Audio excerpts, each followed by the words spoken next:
साहब फ़ोन करने तो दिन भर कई लोग आते हैं और रात को भी कई लोग आए थे। इसे मैं याद रखना मुश्किल है। लेकिन ऐसी कोई खास बात जो तुमने देखी हो या तुमने सुनी हो? करीबन रात को 10 बजे एक आदमी आया था जिसने अपना मुंह रुमाल से ढक दिया था और बहुत हंस भी रहा था। मंगेश सुरेखा की रिक्शा फॉलो कर रहा था। इसका मतलब उसके आगे वाले रिक्शा में सुरेखा होनी ही चाहिए। पुलिस स्टेशन पहुंचते सीसीटीवी फुटेज चेक करना, जूम करके रिक्शा वाले का नंबर मिल रहा है कि नहीं देखो। अगर मिल रहा है तो आरटीओ में उसके बारे में इंक्वायरी करो, रिक्शा वाले से बात करो, शायद हो सकता है वो हमें कुछ बताए। Okay sir. इस औरत को देखा है कहीं? हाँ सर, उसको कुछ दिन पहले मैंने गली नंबर 14 के एंड में छोड़ा था। कोई था उसके साथ या वो अकेली ही थी? वो अकेली थी साहब, लेकिन जहाँ पर मैं उसे छोड़ा था वहाँ एक आदमी उससे मिलने आया था।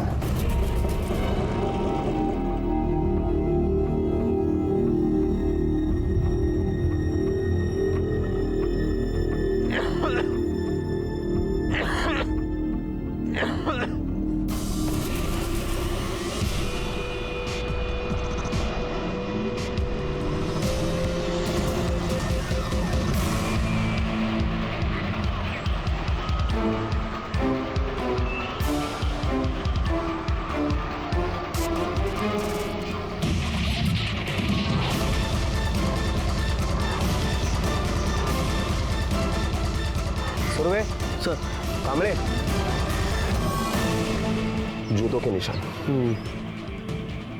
एक काम करो और अच्छी तरह से ढूंढो, देखो कहीं कुछ मिलता है क्या। सर।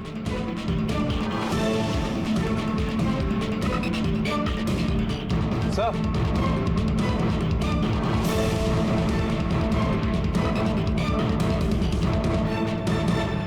टूटी हुई चूड़ियां, जरूर कुछ ना कुछ तो हुआ है।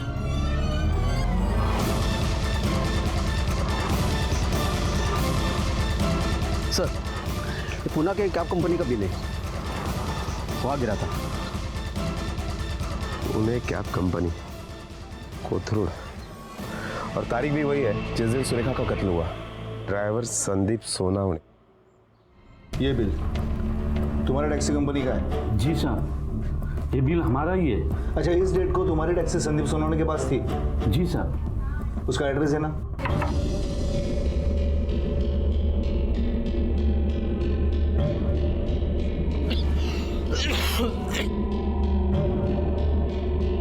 संदीप सोनावणे। आप कौन? पुलिस।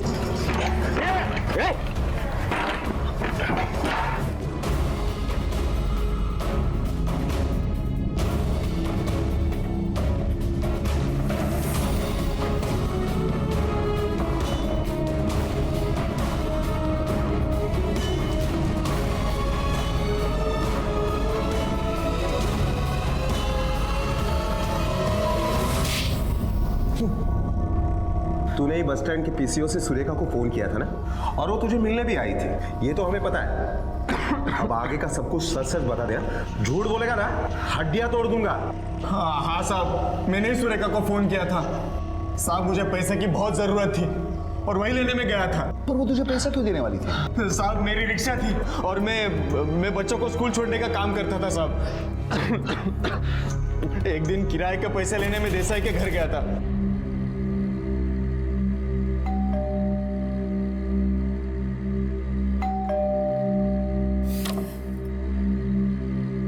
और मैडम वो स्कूल के रिक्शा के पैसे? हाँ, बैठो ना, मैं दे दूँ। जी।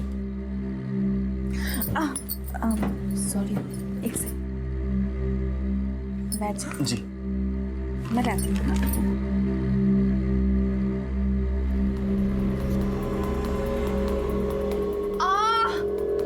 मैडम जी, आप ठीक तो है? मर गई, जल्दी आओ। मैडम, क्या हुआ मैडम? देखो ना, कांटा चुभ गया। कहाँ? दिखाइए।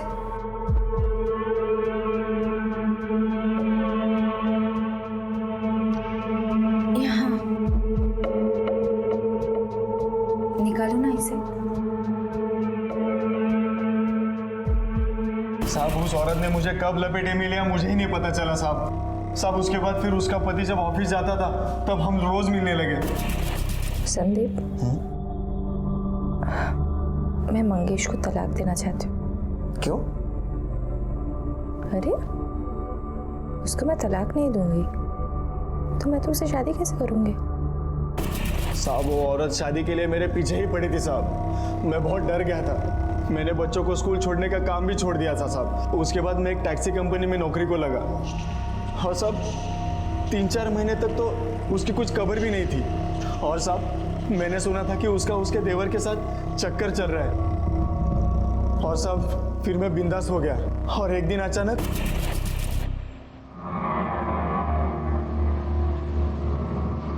देखो प्लीज मुझे बख्श दो। देखो मैं यहाँ तुमसे ये कहने के लिए नहीं आई हूँ मुझसे शादी कर। मैं एक मुसीबत में हूँ, मुझे मदद चाहिए। कैसी मदद? मैं चाहती हूँ तुम मेरे बेटे को किडनैप करो और मेरे पति से 5 लाख रुपए मांगो। क्या तुम पागल हो गई हो? अपने खुद के बेटे को? मुझे पैसों की बहुत जरूरत है और तुम्हें बस किडनैपिंग का नाटक करना है। नहीं, मैं ऐसा कुछ नहीं करने वाला। तुमको पता है मुझे तुम्हारे घर का पता मिल गया है। लगता है तुम्हारी बीवी को हमारी अधूरी कहानी सुनानी ही पड़ेगी। और साहब उसके धमकी से डर के मैंने उसके बेटे को किडनैप किया।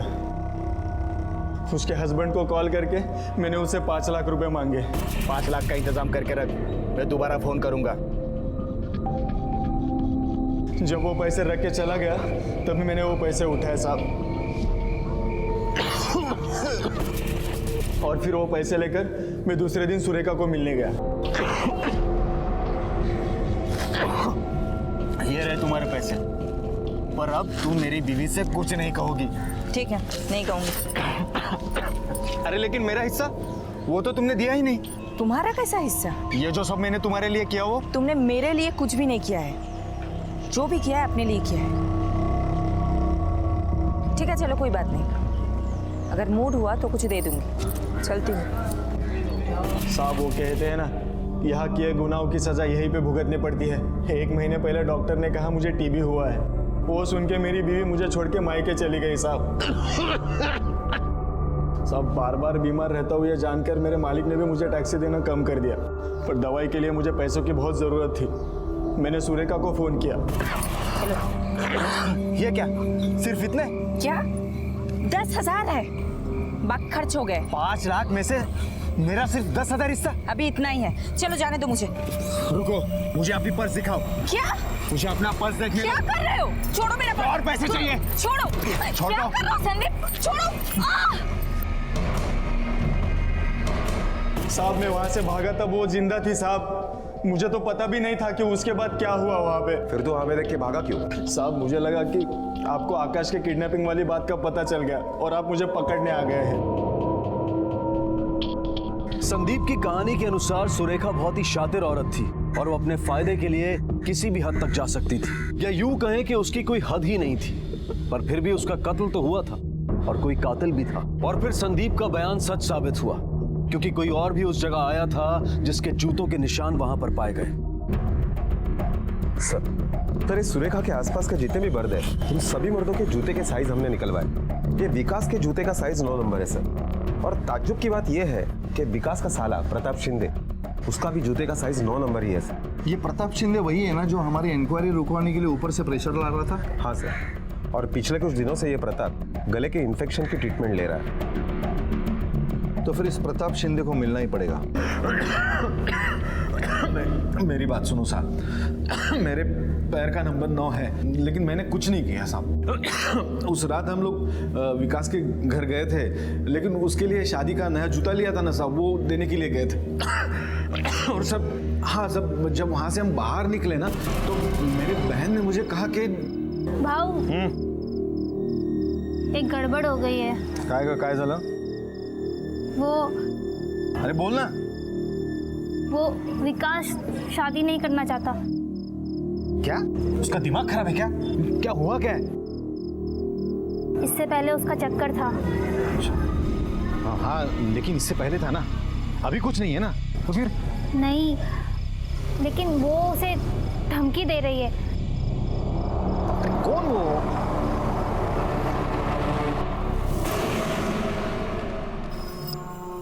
बहुत कुछ सुनाई दे रहा है तेरे बारे में। शिल्पा ने मुझे बताया तेरा लफड़ा। लफड़ा मतलब? तेरा और विकास का। देख, अभी जो हो गया ना उसको भूल जा। वो मेरा होने वाला जीजा है। हाँ, अब ये बैग उठाने का और निकलने का, समझी ना? ए, तू जानती नहीं है मेरे को, मैं कौन हूँ? बहुत भारी पड़ेगा तेरे को, पहले बोल रहा। ये क्या कर रहे हैं आप? कुछ तो शर्म कीजिए। आप मेरे देवरानी के भाई हो तो मेरे भी भाई हो ना। प्लीज मुझे छोड़ दीजिए, नहीं तो देखिए मैं पुलिस को बुलाऊंगी और लोगों को भी बुलाऊंगी। तब पुलिस को तू बताना कि तू कौन है।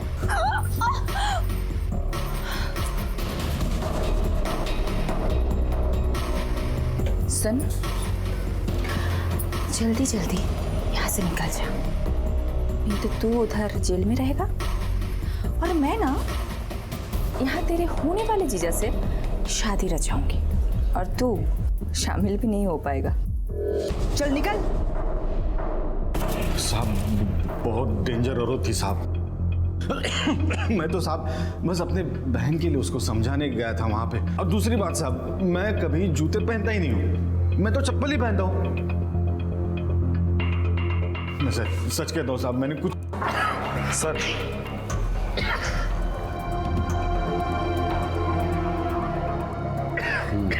क्या ये यही जूते हैं जो आपने विकास के लिए खरीदे?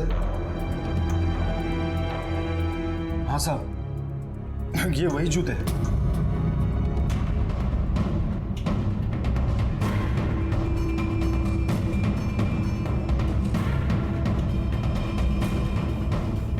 ये जूते जो तूने शादी में पहने थे कहाँ है? ये तो मैंने फेंक दिए। क्यों? जूते फेंकना क्या गुनाह है क्या?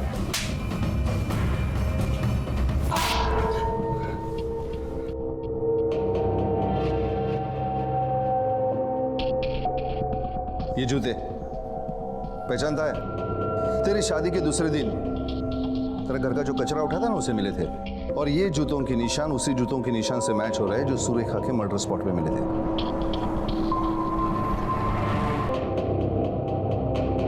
अब सच सच बता दे वरना बहुत मार खाएगा।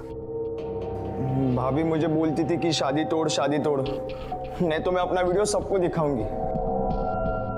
मैं बहुत डर गया था, बहुत परेशान था मैं। तभी मैंने उसको कहीं जाते देखा।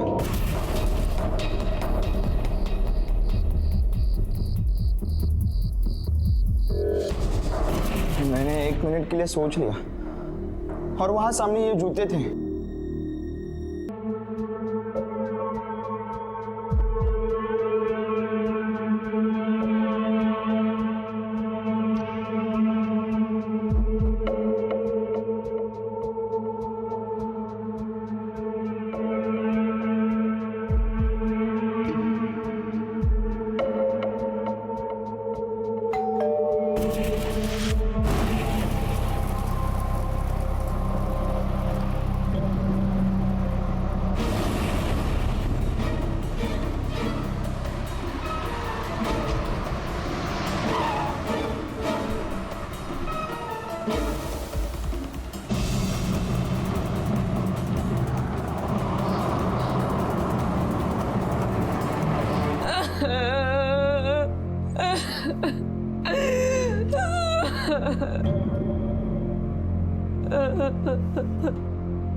हेलो, हाँ हेलो, आकाश तुम्हारे घर आया क्या? नहीं, अगर वो तुम्हारे घर आता तो प्लीज मुझे फोन कर। हाँ प्लीज प्लीज प्लीज। जी जी जी।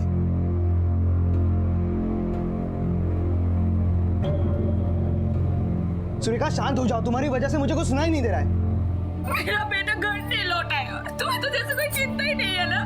वो सिर्फ तुम्हारा बेटा नहीं है, मेरा भी बेटा है। मुझे भी उसकी चिंता हो रही है। हर जगह ढूंढ के आए हो मैं उससे, सारे दोस्तों से पूछ रहा हूँ मैं उसके। वो स्कूल से ऐसे कहाँ जाएगा? देखो, मुझे कुछ भी नहीं पता, मुझे मेरा बेटा ला कर दो। हेलो, ध्यान से सुन, तेरा बेटा आकाश मेरे पास है। सुना है बहुत पैसे दबाया है तू, चल उसमें से 5 लाख ढीले कर। कौन? तुमने क्यों? मैं कौन है जान के तेरा भला नहीं होने वाला। जितना बोला है ना उतना कर। 5 लाख का इंतजाम करके रख। और हाँ, पुलिस के पास गया ना तो तेरे को तेरे बेटे का अंतिम संस्कार करना पड़ेगा, समझा? हेलो, देखो मेरे आकाश से बात करवाओ। हेलो सुनो, हेलो हेलो। कौन था? कहाँ है आकाश? कुछ बताते क्यों नहीं हो? बताओ ना कहाँ है वो? भाऊ सांग ना काय झालं, कुठे आहे तो?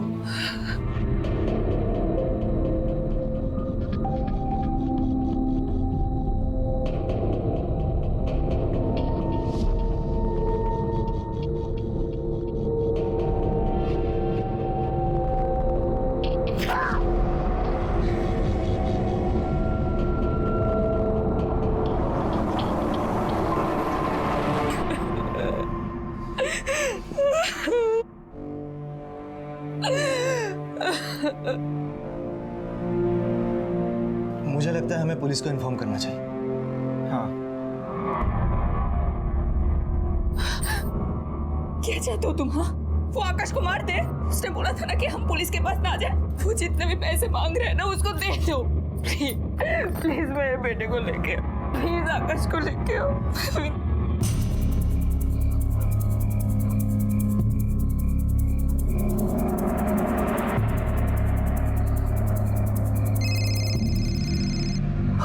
हेलो हेलो, मैं पहुंच गया हूँ यहाँ पे। तेरे सामने वो बड़े वाला मिट्टी का ढेर दिख रहा है? हाँ, है। वहां पे जाके पैसे रख। मैंने बैग रख दिए। मेरा बेटा कहाँ है? तेरे राइट साइड में बड़े बड़े पाइप दिख रहे हैं? हाँ, दिख रहा है। उसमें तेरा बेटा है, जाके ले ले। हाँ।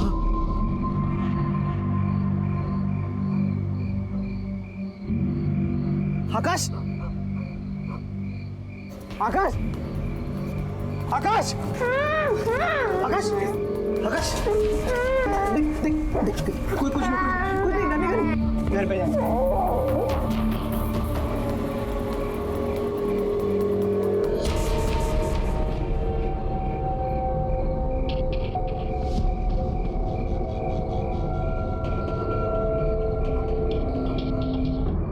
आकाश देसाई, 10 साल के आकाश को स्कूल से घर लौटते हुए अगवा किया गया। क्यों किया गया था उसे किडनैप? पैसों के लिए, या फिर किसी निजी दुश्मनी का बदला लेने के लिए, या फिर इसके पीछे कुछ ऐसे लोग थे जो बच्चों को अगवा कर उन्हें बेचते। जब भी ऐसी घटना घटती है तो पहले पुलिस को इत्तला करना जरूरी होता, लेकिन यहां पर ऐसा नहीं हुआ। क्यों? देखो, शादी की खुशी में दिन ब दिन निखरता ही जा रहा है। आई, देख ना काकी मुझे छेड़ने का मौका ही नहीं छोड़ रही है। अरे छेड़ कहाँ रही हूँ, मैं तो ये कह रही हूँ शादी की खुशी में फूल गया है, अब वही आके तुम्हारी सारी हवा निकालेंगे। काकी आप भी ना, चलो।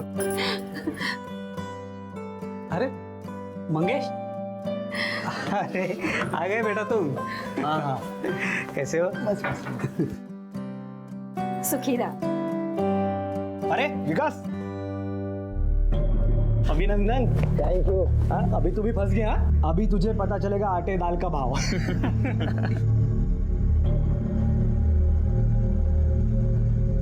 अरे सुरेखा, तुम यहाँ क्यों खड़ी हो बेटा? आओ अंदर आओ, मैं तुम्हें तुम्हारा कमरा दिखाती हूँ। चलो। आओ, तुम भी फ्रेश हो। हाँ हाँ, आता हूँ। हाँ।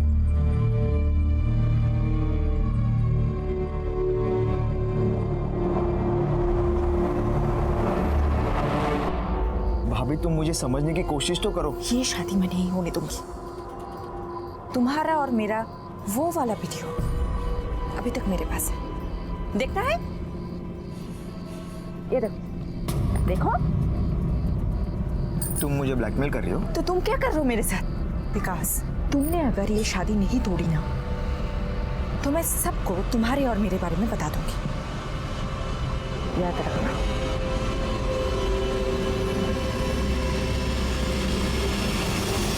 या तुम्हें पर मेहंदी काढ़ा? नहीं नहीं, तुम लोग निकालो, बहुत काम पड़ा है अभी, मैं बाद में निकालती हूँ। बाबा बाबा मुझे आइसक्रीम चाहिए। नहीं, आइसक्रीम खाने से सर्दी होती, नहीं मिलेगा आइसक्रीम। बाबा चाहिए। मैं देखता हूँ। नमस्कार काका। अरे आप आइए आइए आइए। मंगेश, इनकी पहचान करा देता हूँ। यह है प्रताप शिंदे। नमस्ते। नमस्ते। और ये उनकी बहन शिल्पा, हमारी होने वाली बहू। और ये उनकी मिसेस सुरेखा। वो हम विकास के लिए नए जूते लाए थे, उसकी ट्रायल करवानी थी ना, इसलिए आए हम लोग। या विकास की याद आ गई इसलिए जूतों का बहाना बनाया। अरे क्या। चलो मैं तुझे उसके रूम में लेके चलती हूँ। चलो बैठिए बैठिए बैठिए बैठिए। आओ जाओ।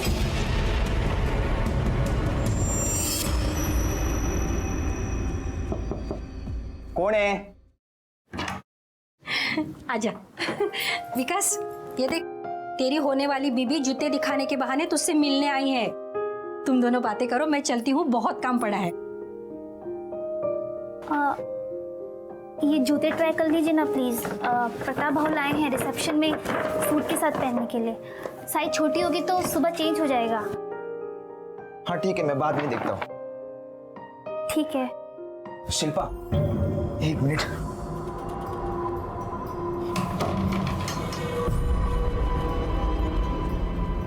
शिल्पा मुझे तुमसे कुछ ज़रूरी बात कहनी है।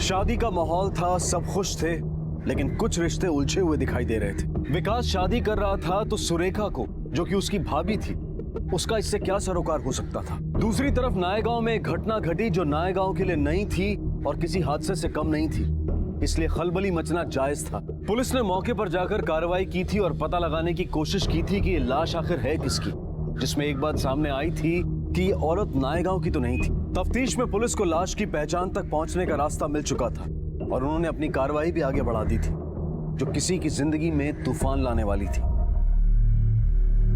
मंगेश बेटा, अरे कहाँ हो तुम दोनों? सुरेखा कहाँ गई? गुरुजी तुम दोनों को बुला रहे, रस्म का टाइम हो रहा है। काकी मुझे क्या पता कहाँ है, कहाँ जाती है, क्या करती है, कुछ बताती नहीं है। अरे ऐसे क्यों बोल रहे हो तुम? वो बीवी है तुम्हारी, और कोई सुन लेगा तो क्या सोचेगा? क्या हुआ, तुम दोनों में झगड़ा हुआ है क्या? शुभमंगल सावधान तदेव लग्नं सुदिनं तदेव या बलं दैव बलं तदेव लक्ष्मीपते ते गृहोस्फुरामि शुभमंगल सावधान।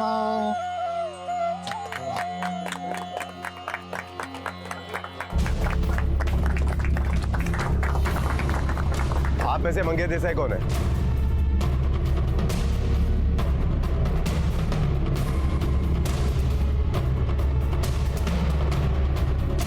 आपको हमारे साथ चलना पड़ेगा।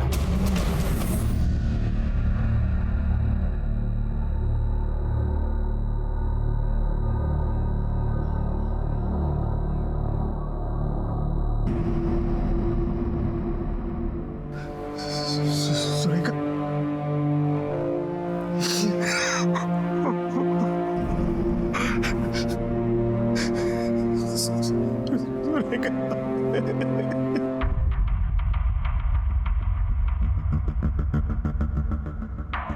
सब हम पूना में रहते हैं। यहाँ मेरे चचेरे भाई विकास के शादी में आए थे। तुमने उसे आखिरी बार कब देखा था? अगर इतनी देर रात से वो घर से बाहर निकली थी तो कुछ तो बता कर गई होगी। नहीं साहब, उसे एक फोन आया था और वो चली गई। हेलो,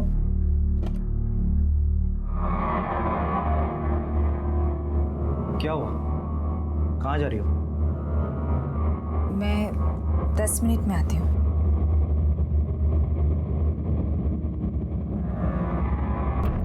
फिर सुबह तक तुमने ये जानना जरूरी नहीं समझा कि तुम्हारी बीवी घर पे आई है या नहीं?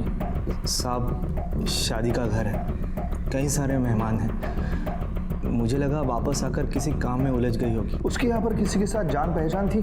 हो सकता है उसे मिलने के लिए निकली हो। हम यहाँ नायगांव में किसी को नहीं जानते, बस मेरे काका का घर है जिनके यहाँ ये शादी है, और वो सोलापुर से थी। सर उसका मेरे अलावा किसी से कोई लेना देना नहीं है। तुम्हारी बीवी एक दूसरे शहर में जहां तुम्हारे परिवार के अलावा वो किसी को जानती तक नहीं है, देर रात घर से निकलती है किसी को मिलने के लिए, और तुम ये जानने की कोशिश भी नहीं करते कि वो किससे मिलने जा रही है, घर वापस आई है या नहीं आई है। अब तुम अपने आप बोलोगे या हम बुलवाए? साहब मेरा यकीन कीजिए साहब, वैसे भी हम दोनों में ज़्यादा बातें नहीं होती थी। क्यों? वो मुझसे तलाक लेना चाहते थे। मैं तुमसे छुटकारा चाहती हूँ। क्यों तुम बसे बसाए घर को तोड़ना चाहती हो? क्या ये बसा बसाया घर है? ये वो घर है जहाँ दो लोग बेवजह रहते हैं, जिनको अगर महीनों में एक दूसरे की शक्ल ना दिखे ना तो कोई प्रॉब्लम नहीं है। मैं तुम्हारे साथ नहीं रह सकती।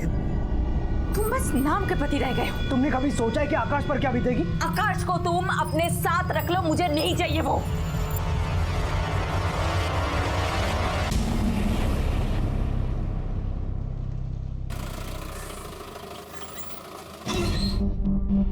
सर बोलो बॉल, कुछ लीड मिला? पोस्टमार्टम रिपोर्ट के मुताबिक सुरेखा का कत्ल गला दबाकर ही किया गया है, वो भी रात को 10 बजे से 12 बजे के बीच में। अगर मंगेश को सस्पेक्ट माने तो उसके घर वालों का कहना कि उस वक्त मंगेश घर पर ही मौजूद था। सर ये भी तो हो सकता है कि वो लोग झूठ बोल रहे हो उसे बचाने के लिए। मुझे भी वैसे लग रहा है। पवार एक काम करो, तुम और सुरवे दोनों पुणे जाओ, मुझे लगता है इस केस का सिरा वही मिलेगा। Okay sir.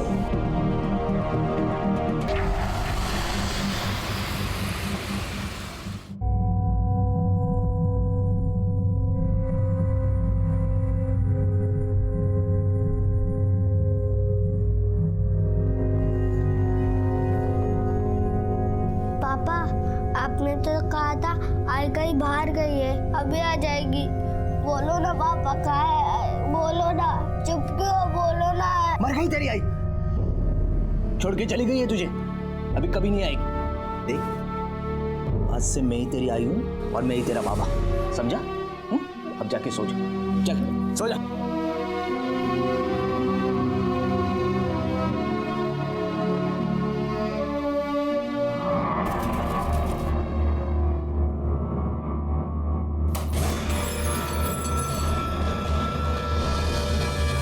आकाश ने अपनी मां को खो दिया था, लेकिन वो अब भी सुरेखा का इंतजार कर रहा था।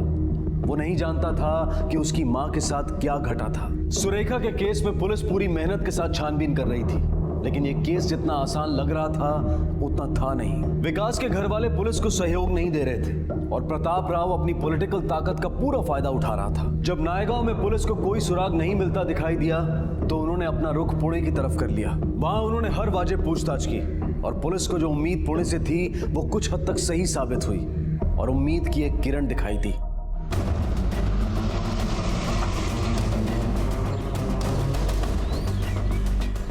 मंगेश तो बहुत अच्छा है साहब, अपने काम से काम रखता है, पर पता नहीं उसके पत्नी के साथ क्यों बनती नहीं थी। साहब पहले तो सब ठीक था, पर धीरे धीरे उनके घर से झगड़े की आवाज़ बहुत आने लगी। कभी कुछ पता चला कि उन दोनों में झगड़ा क्यों होता था? झगड़े की वजह क्या थी? साहब जब से वो विकास इधर रहने आया तब से झगड़े बढ़ रहे थे। 5 महीने इधर रहकर गया वो, बीच में अफवाह उड़ी उसका और सुरेखा का कुछ चक्कर चल रहा था क्या? हाँ साहब, हम दारू पीने बैठे थे तब उसने खुद बताया था ऐसा। साहब वो लोग बकवास कर रहे, कुछ भी बातें बना रहे। मेरा और भाभी जी का कोई चक्कर नहीं था, मैं सिर्फ उनके घर में रहता था। मुझे लग रहा है मेरी यही गलती हुई। और एक गलती भूल रहे हो, शबनम बार जाने की गलती, और तुम्हारे दोस्त शंकर के सामने तुम्हारे और भाभी के रिश्ते के बारे में कबूली देने की गलती। बहुत बड़ी गलती हो गई यार मेरी। मेरे को लगता था मैं जितना दिन उधर हूँ उतना दिन ऐश कर लूँ, मजा कर लूँ। वैसे भी उसको बाल बच्चे है, परिवार है, कुछ टेंशन ही नहीं ना, लेकिन मेरे ही गले में पड़ गई वो। मैं जो बोल रहा हूँ ना वो कर, तो इधर से निकल, नायगांव जा और शादी कर। अरे उसके पास सिर्फ धमकी नहीं है, उसके पास और कुछ भी है। हमारा वीडियो है, वीडियो।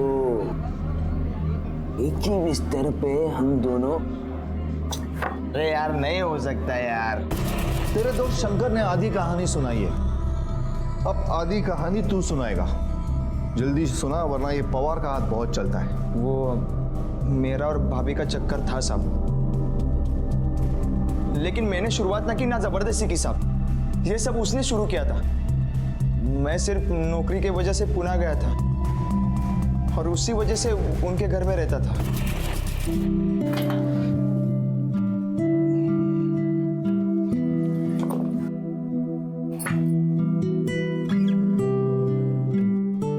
चलो विकास, निकलता हूँ मैं। हाँ, बाय बाय। बाय, शाम को मिलते हैं। यस।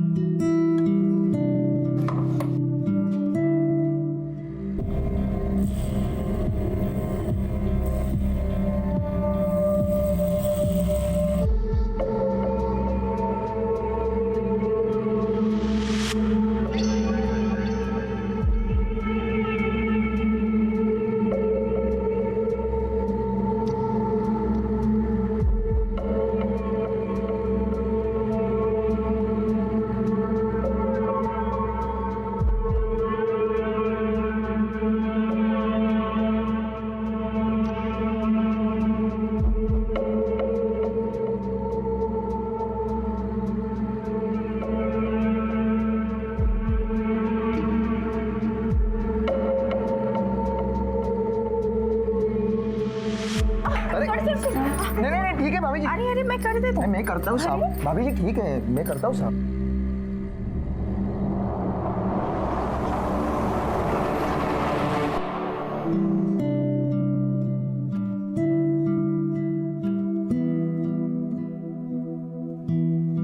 भाभी जी लेटर आया है। उई माँ मर गई। भाभी जी काय झालं? हाँ? देखो ना, कांटा चुभ गया। कहाँ भाभी जी?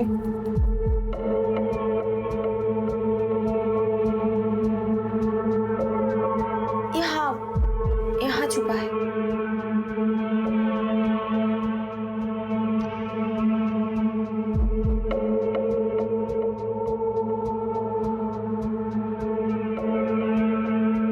कांटा कहीं और भी छुपा है और मुझे नहीं, तुम्हें भी छुपा है ना?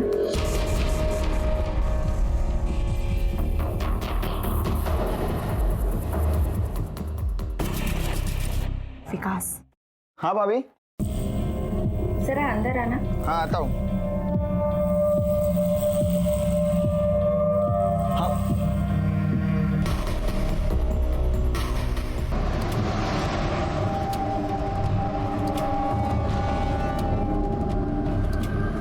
रिक्शा चलो जल्दी चलो, काका उसकी रिक्शा दो।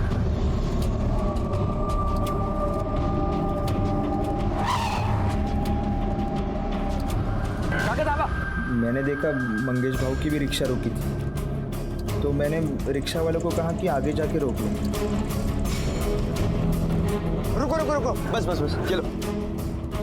मैं पैसे देकर उतरा तब तक भाभी गायब थी।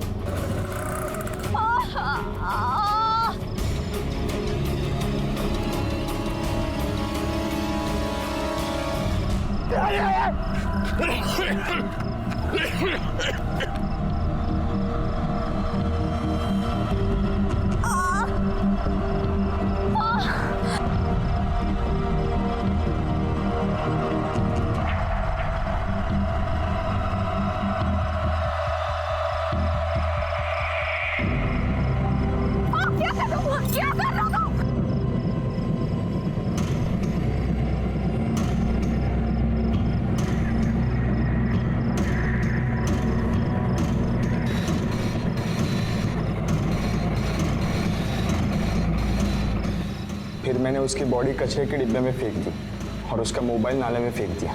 फिर मैं घर आया और शादी के दिन पुलिस को देखा तो मैं बहुत डर गया और डर के ये जूते मैंने कचरे के डिब्बे में फेंक दिए। पर तुझे ऐसा लगा कि तू पकड़ा नहीं जाएगा, लेकिन एक बात ध्यान रखना, जुर्म होने से पहले दस्तक भी देता है और होने के बाद अपने निशान भी छोड़ता है।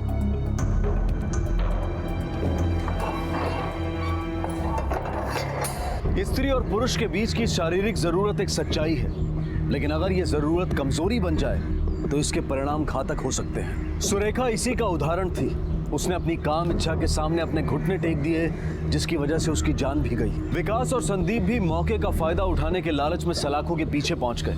विकास को उम्र कैद की सजा हुई और संदीप को आकाश के किडनैपिंग के केस में 2 साल की सजा हुई। सुरेखा जिस मानसिक अवस्था में थी, बहुत मुमकिन है कि उसे किसी साइकियाट्रिस्ट की जरूरत थी, लेकिन वहां तक किसी ने सोचा ही नहीं और अंजाम सबके सामने है। उन दोनों को अपने किए की सजा मिली, लेकिन अगर बेवजह किसी को नुकसान सहना पड़ा तो वो था मंगेश और बेटा आकाश, जिसे शायद मंगेश ये कभी नहीं बता पाएगा कि उसकी माँ के साथ क्या हुआ था और क्यों हुआ था। अब मैं अनूप सोनी आपसे विदा लेता हूँ।